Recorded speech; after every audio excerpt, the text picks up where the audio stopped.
Alright, we're going to talk about the horizontal stack here. How does this strategy work with the big idea? So you're generally going to use the horizontal stack when you have a lot of strong athletes, because these cutters are going to be moving a lot. So you want them to be fast runners, you want them to be in shape. You're also generally going to have at least 2 or 3 people that have nice long throws, because these 3 guys are going to be looking to use the space here. So the space that we're creating, we have a lot of deep space here, and we have a nice underneath cutting lane here. Dead space, no one's really going to cut here, where the stack is until these guys get out of here. You kind of have a dead space right across the middle where the stack is. And generally, down the sidelines, you're not doing your hooks down the sidelines quite as much. So your live space here, live space here. Advantages of this offense, besides that space and the isolation, it transitions easily if a team brings a zone, because you already have your handlers spread out. You can just have an understanding of your team that these guys are going to be the poppers and these 2 are going to be your longs, and you don't have to say, hey, it's a zone. Everybody's pretty much already there. And you're kind of doing the same concepts as far as swinging this way, looking for gains here, looking for bigger gains for these guys on the outside. Disadvantages of this offense: it doesn't work well on the sideline. When you get the disc over here, this space turns into a little space. You know, over here, all your in cuts have to be here. Your deep space is cut in half as well. You know, you're not going to huck from the sideline over there. So anytime you're on the sideline, you're going to want to get back to the center of the field. This offense always wants to filter the disc to the center of the field. Other disadvantages: it requires a lot of fitness. These guys have to be in shape. You can't run this constantly, especially if this is like your O team's main offense. If you run it point after point after point, your O team's going to get slow and worn out. Teams that I've been on that run this, we kind of have a rule where if we turn it over once or twice in a point, we stop running this offense and we go to something else, run a vert or something like that. So these guys aren't just constantly running all the time. We talked about team individual strengths, the cutters being strong, live dead space, we covered that.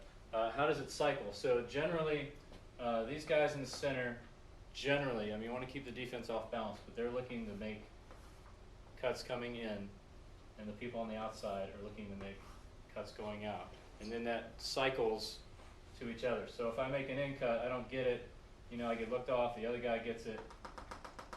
These guys are going to filter that way and be looking to set up the next deep shot. Your deep players, as they go, if they don't get that huck coming out, they're going to turn around and come back in. So now they're in the middle of the field and they're coming back down underneath.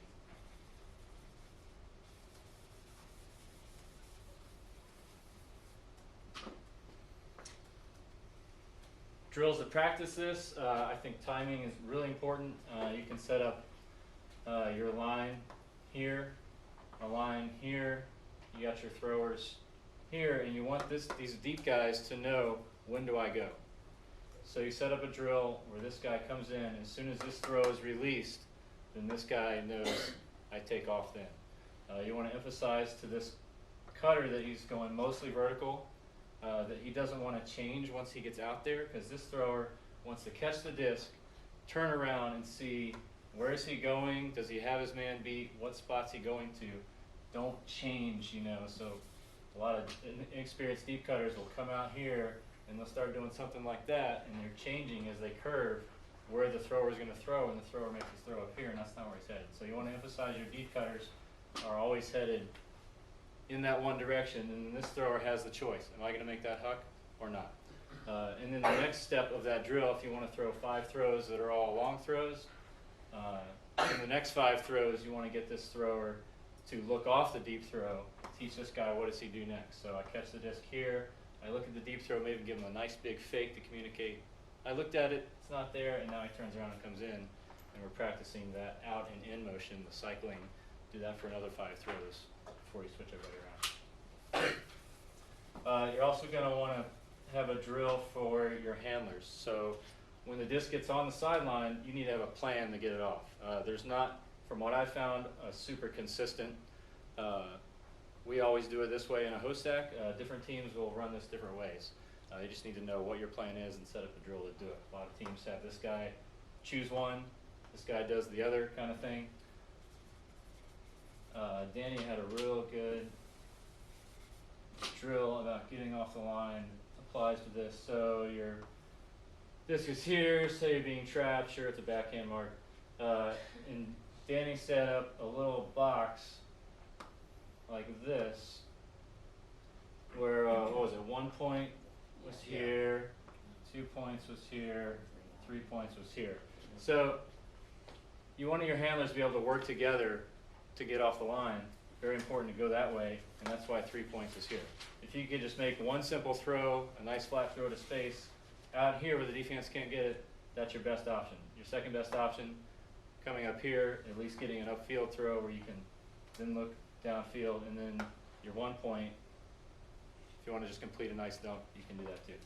I thought that was a pretty interesting concept to emphasize different areas. Actually taken from skill level The 1. skills level 1. Yeah. Oh, nice. And I think, you know, and that works for not just a host stack. You know, that goes back to what I was saying, whatever your plan is to get off the line. It doesn't have to be a host stack plan. It can be whatever you brought over from the vertical plan, whatever your handlers are good at and whatever they're used to.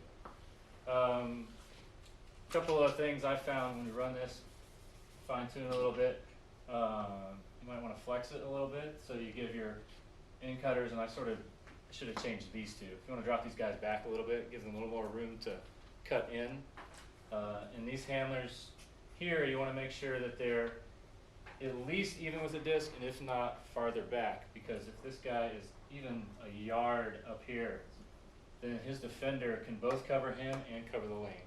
You want this defender to have to choose between one or the other. If he's going to poach off the handler, then make him poach off the handler so that the handler's over here and he's definitely open, and if we throw to him, he's going to have a couple seconds of not being marked. This offense doesn't emphasize breaking the mark so much. It's often hard to tell where the break side is as the disc moves down the field. The break side might just be this third of the field and there's nobody really cutting over there. So if you have a lot of throwers that are good at breaking the mark, this offense does not really use that skill. And because of the running that we used a lot of times, once you get going after a while, so let's do a couple passes.